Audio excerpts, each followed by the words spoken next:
Are you a DC and Marvel fan thinking about getting into manga? But it has to be superheroes or nothing else? Don't worry, I'm here for you. Hi everyone, it's Carrie aka Nerdygirlcreates and welcome back to my channel. Today we are going to talk about the top 5 series I recommend for comic book fans to check out in manga. It's not going to include everybody's favorite. It's not in a particular ranking. It is just 5 series that I feel DC, Marvel, superhero fans could enjoy. All right, so we're going to start with the series that got me back into reading manga, and that, of course, is My Hero Academia. Now, My Hero Academia definitely has that feel of old school Marvel. It focuses on a world where 90% of the population has superpowers. And there's a boy named Midori who dreams of being a superhero like his idol All Might. And All Might is kind of like your Superman figure in this. He's patriotic. He's all, about doing the right thing and putting his life on the line to save people without hesitation. So this kid really looks up to him and wants to be like him, but there's a problem. See, Midori doesn't have any superpowers. He's one of the few who weren't born with it. So he's disappointed. He gets bullied a lot for it.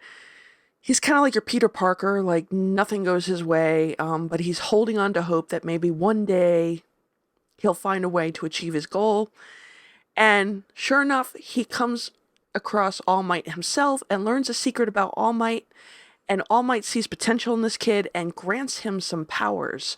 Now, the writer themselves has said they have been influenced heavily by Marvel. And you can see it in there. There's a lot of character development. There's a lot of obstacles they all face. There's this school where all these kids go to learn how to be superheroes, which is very reminiscent of X-Men. And you have different characters with different abilities, different personalities. There's somebody for everybody in terms of relatability.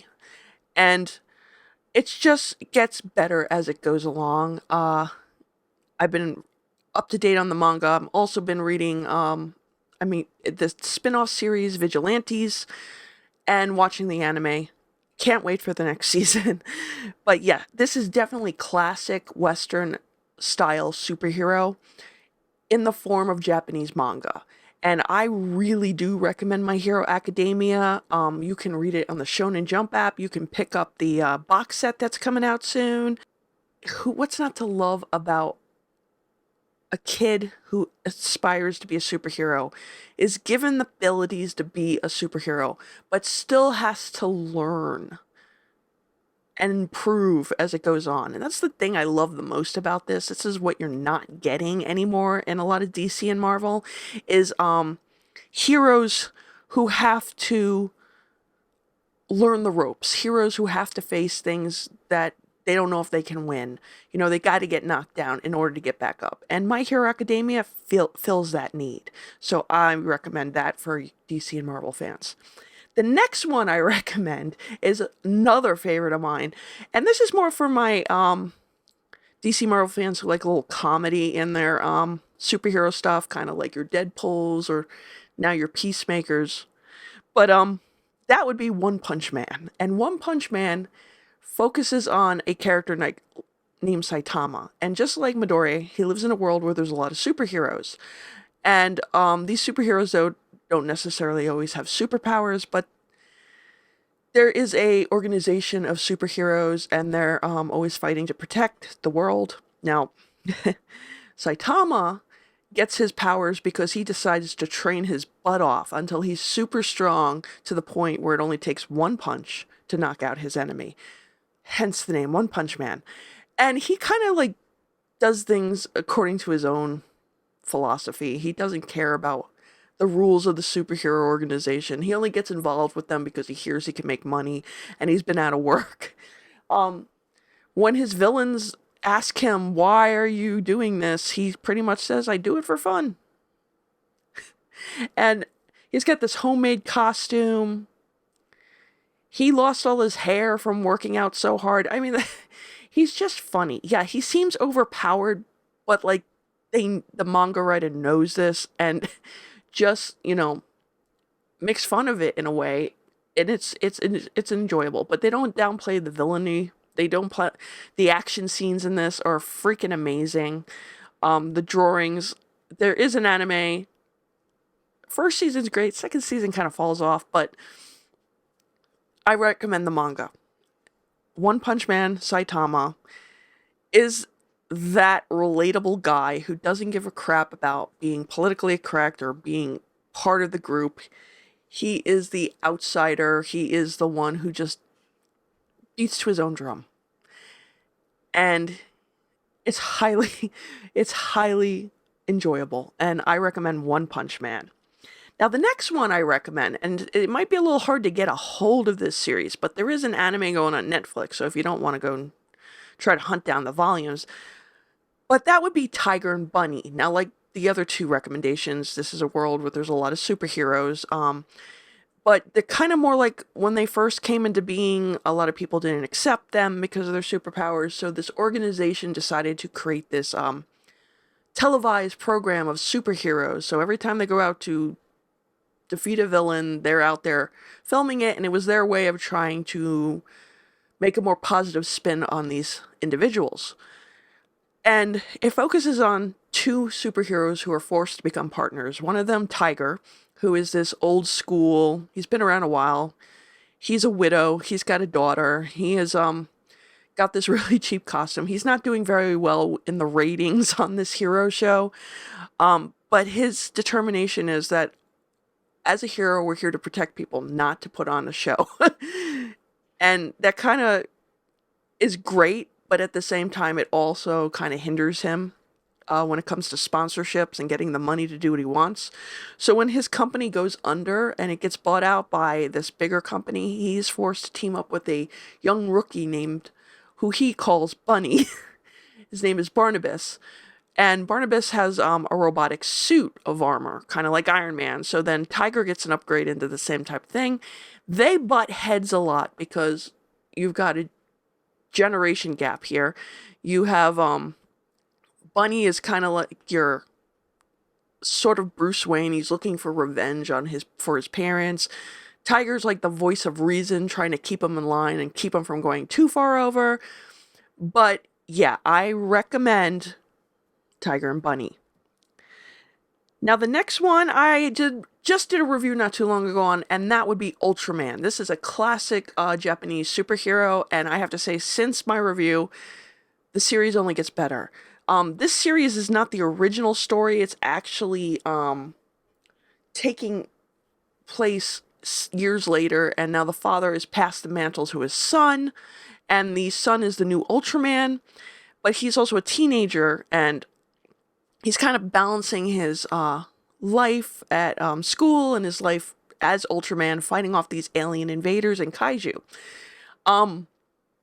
It's kind of gets to the point where it's a little bit difficult for him because he doesn't feel normal anymore. He's had these powers for a very long time, but nobody's actually sat down to explain to him why he has it until recently. He feels kind of unsure if he can live up to his father's expectations, and the science division that is in charge of Ultraman. And, you know, at first he thinks, oh, this is fun being a superhero, but as time goes on, he realizes just how dangerous it is and how he can underestimate his opponent. The suit is wonderfully designed while it still pays tribute to the original suit from the classic Ultraman stories. The dynamic between father and son is really good.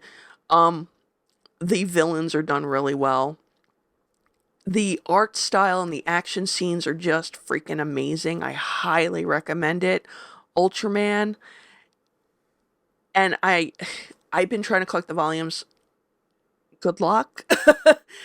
But it is on Comixology, so if you want to read it digital, it's there. All right, now the next one I want to talk about, I have been reading, and I have been enjoying. I have not done a review on this part. I read the first part, but the second part to me feels more like the superhero story, and that would be Dragon Ball Z. Goku is now grown up. He is a dad. He has a kid. And his past has come back to haunt him and threaten his world. And Goku is actually, do I want to spoil it? Let's just say he's super powered for a reason, right? And after the first series where he's a kid and he's trained and trained and trained and trained, and nobody can understand why this kid has all these powers, you get that answer in this series. You also get some awesome villains. He's also forced to team up with the first villain he dealt with in the original Dragon Ball, which is Piccolo. And the reveal about his history is just phenomenal. Plus, the fight scenes. I have to watch the anime because if the fight scenes are awesome in the manga, I can just imagine how they play out. I mean, when Goku releases his abilities, it is just freaking amazing, and I highly recommend it. So yeah, Dragon Ball Z. The box sets are currently available, so if you can grab one, get it. It's also on the Shonen Jump app. Always going to push that because it's only like $1.99 a month and you get access to almost everything. Highly recommend that too. Now the final one is going to be a little bit of an odd choice for a superhero, but because it doesn't look like a superhero's tale on the outside, but I'm going to tell you right now. Oh yeah, it is. If you can get past the artwork and give this series a chance, it's a really long series, but it's so well written. And the development of these characters is so well done. That would have to be One Piece. Yeah, it's about pirates hunting down the ultimate treasure known as the One Piece.